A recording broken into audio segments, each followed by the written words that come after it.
Hi, I'm Derry. I am the inventor of the Mock Kit and the owner of Mock Medical. Over the last 22 years, I've created 5 businesses. 3 of those businesses I've sold for profit. I'm currently running the 4th, and Mock Medical is now my 5th. 3 years ago, I was a student of surgical technology. I was a single mother, 2 little girls, and I worked 2 part-time jobs. To my disbelief upon entering this profession, I was given no at-home learning kit.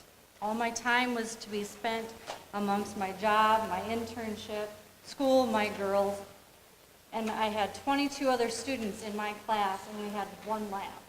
This is the norm in this industry. The only time you could actually practice on instruments was in that lab. You could not take them out of the lab.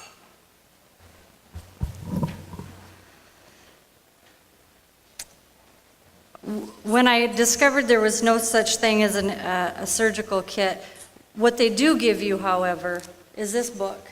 This is the standard that they have to learn your instruments on.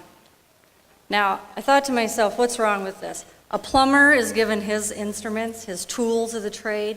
A hairdresser is given a blow dryer and a curling iron. I get a book?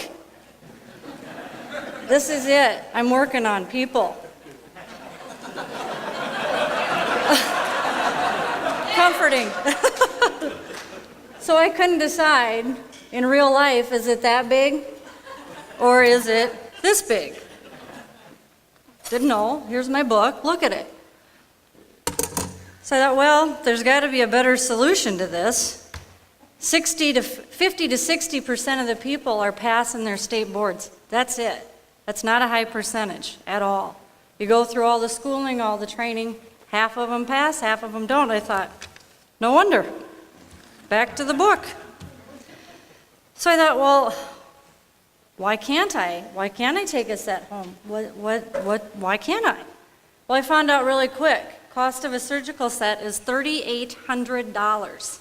No case, no nothing, a few instruments. That's it, $3,800. Why is that so expensive?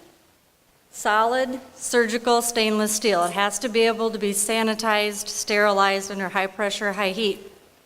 I didn't need that. I wasn't really going to operate on anybody at home. So I thought, well, I can remove that element. So I, not a metallist, but I went back and forth and I recompounded a metal alloy. But I needed to keep the weight and the balance of a real surgical instrument. That's very important in our profession, handing it off to the surgeons, knowing the order in which the surgeon needs it before he knows he needs it or she needs it. So that took me a little while, but I got it.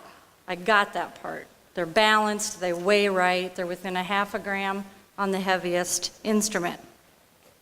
The next element was how sharp they are. All instruments need to be precision sharpened, of course, for real surgery. Didn't want that element. Got 2 little girls at home, and I'm going to take these kits back and forth. Didn't want them sharp. That was an easy fix. Don't make them sharp. Cut the expense, make them dull. What I did, however, want to keep students reminding students of is, in real life, that is sharp. So they can't be flinging these around. So what I did was, everything that was normally going to be sharp, I went ahead and I dipped in a plastic red coating. So now that is completely safe, but it still has a color coding indicator to remind me that that is sharp. The other things that you need to remember in surgery, there's a different instrument, does all different kinds of things. We need to know all 90 instruments, what they do, what they're used for, what category they go into. That was really hard for me because I didn't have a lot of lab time. So what I did was I designed a color coding system. There's 5 different categories in a small kit, 8 in a large kit. Each instrument fits into one of those 5 or 8 categories. So what I did was then is I designed these little clips. Actually, I didn't design them, I found them. Saved some money there. And I can pull them off and on. So in the beginning stages of when I need to know what category this instrument goes in, I now know that it's a hemostat. Hemostats are peach, whatever color they designate. I can also write the name of the instrument on this little clip. So as I advance through my schooling, and I need to lessen what I know to test my knowledge. These are easily removed and popped back on for quizzing myself, whatever I need to do. There is no company right now doing this, none. This is my own design, my own concept.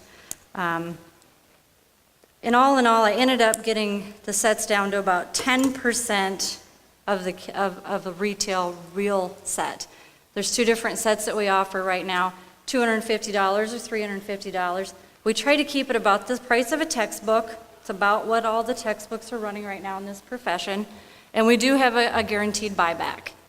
I did figure all these things back in, figured a 10% is what I'm about going to have to put into them after I buy them back, to get them back up to perfect for the next student that I'm going to give the kit to. At that, I get about a 66% profit margin is where I'm at on these kits. So that does leave me a little bit of room. That's after shipping, after buying them back, after everything I need to do to put them back out onto the market. Also to go with these kits are going to be, I'm going to say flashcards. They're called procedure decks. On the front is going to be a procedure, say an appendectomy. Flip the card, the student will then set up for the appendectomy in the correct order, whatever procedure they draw the deck. Flip the card over just like a flashcard. It will list all the instruments in the order they need to be set up. They can check their work at home, wherever they're at. So it's a little game they can play at home for use.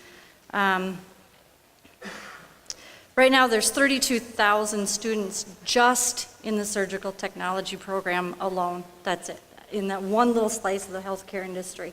This set can be marketed to many, many different aspects of the healthcare industry, but 32,000 are right now in the surgical technology program alone. I've laid out on the sheets in front of you a brief use of the $5,000 I won in the first contest. Those funds were used to purchase 25 demonstration kits that are going to be mailed to various colleges so they can get a hands-on of my product and really get a feel for what they are and how they could be more beneficial to them. If chosen for this part of the contest, I will want to purchase another 25 demonstration kits. There's 500 schools in the one surgical technology industry. So I would like at least 50 kits to get these moving around to different schools, as well as marketing and some trademarking and stuff. Patent was paid for out of the first 5,000. My goal for the first year is to secure 800 sales, 800 kits. I have a short video that I'm not going to get to play. I have a school that's committed to buying them already, and the student was not.